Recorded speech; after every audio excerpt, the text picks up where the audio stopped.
My colleague Bongiwe Zwane is now ready to join us live for the latest update right outside of the homestead of the late Nathi Mthethwa in KwaZulu-Natal. Bongiwe, what have you got for us at this stage? A very good afternoon to you, Alicia, once again, and to the viewers. We are still live for you, KwaZulu-Natal, here at the late former ambassador, in fact, the late ambassador to France, Nathi Mthethwa, has arrived a short while ago as we were in conversation speaking about what is to happen now as far as the family is concerned. Of course, reflections this evening, but at the same time, quite a significant moment, which, of course, then you can see the family spokesperson, Sifiso Buthelezi, with us this evening. Dr. Buthelezi, thank you so much for your time. Let's just start firstly with now the body is here. They went into the tent not far from where we are.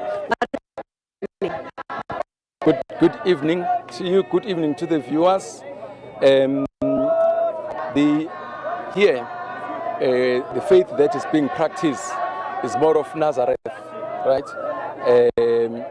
And because of that, the family asked that they've got Nazareth rituals that they must go through. So you saw that the priests and everybody from right went in there, and the family, right? But that's, as I want to stress, is what is religion is being practiced here. But Nathi himself is practice not Nazareth.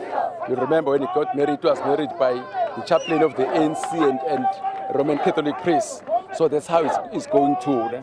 So the family agreed that can be done, including his wife. That do what they're doing there, and then after that, Nathi will go in. Right? So as a person again who passed away in the manner that he did, we do believe that bad omen should be stopped. So it's one of the things that they are doing there, so that we don't have the recurrence of this. Mm-hmm. And afterwards, of course, when he goes inside, what happens then as far as the family is concerned? Let me say, we all have experienced death. This is one of, again, most painful parts, one of the most painful parts of these, the funeral services and the preparations for that is going to go in here.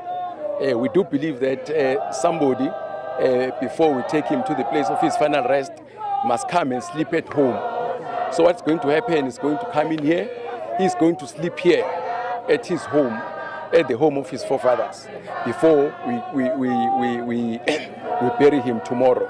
So he's going to sleep here, and there's going to be a service. There's going to be a service here, which is going to be conducted, different priests of different faiths. I told you that he was also married by a Catholic priest, so they'll be there to also offer that service. So that's what happens. And again, it just gives an opportunity to the family to say goodbye to a man of Nathi's stature. As you can see, everybody, you remember we didn't believe this thing, all of us, when it happened. Now the reality is striking that, yes, this man who's loved so much, it's not a funeral today.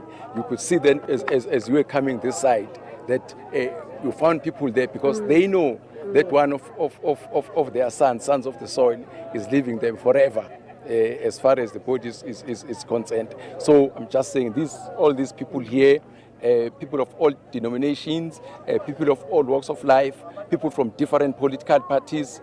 Here, for instance, I saw Princess Buthelezi, the daughter to the late Umntwana Umangosuthu Buthelezi. So we have got everybody here because this was a South African who was committed to making the lives of all of us better, irrespective of our political persuasions.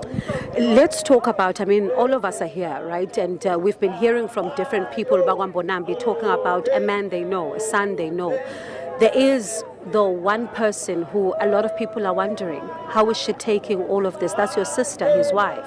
And I wonder, how has she been? And even in this particular moment, how is she doing? Yeah, Pili was my dad's blue-eyed girl, if you like, my dad's favorite. And as a result, so what you are saying is that all of us, we said, let's protect Baba's egg. right? So I think she's quite fragile. That's why we call it an egg, because you know how fragile the egg is right now. So the fact that she's here, I think we're thanking the Lord, because yesterday she was very frail, and as a result, we got a doctor to look at her and so on, and we think he has done a good job, because we want her to be able to come and witness and say goodbye to her husband. So she's holding on. She's okay. We think she's going to be fine. She'll hold through tomorrow, and because that's what we want. And then after that, she may take a rest, right? She has been involved emotionally and physically in France in helping to repatriate Nathi. You know, ordinarily, a widow will sit and all of us will do work around her. But when we're in Paris, she had to do it herself for many reasons, because many of us here were not there.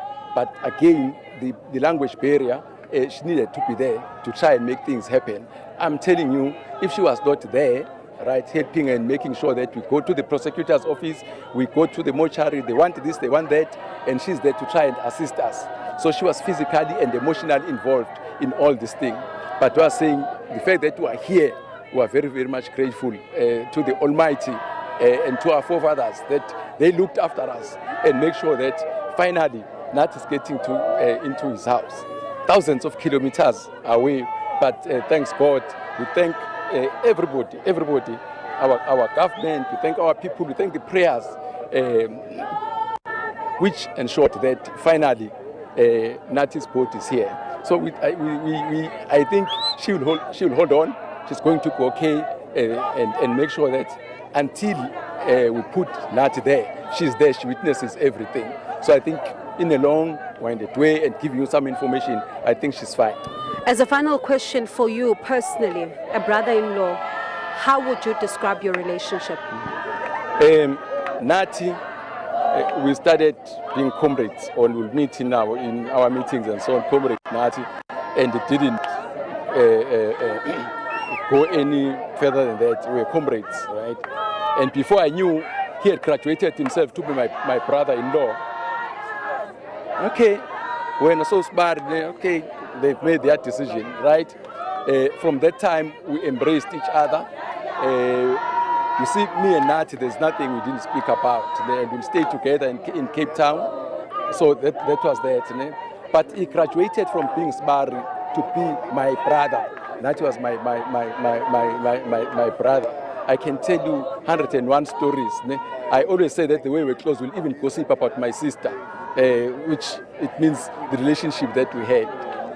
Thank you so much, and once again, condolences, and thank you. Thank you for talking to us. We'll continue to get updates from you throughout the course of the evening. And Alicia, this is, someone who, as you heard, knows Nathi well, and, in part, the questions that many people were asking as to whether or not his body is going to be making its way inside the yard after the ceremony, in fact, this ritual.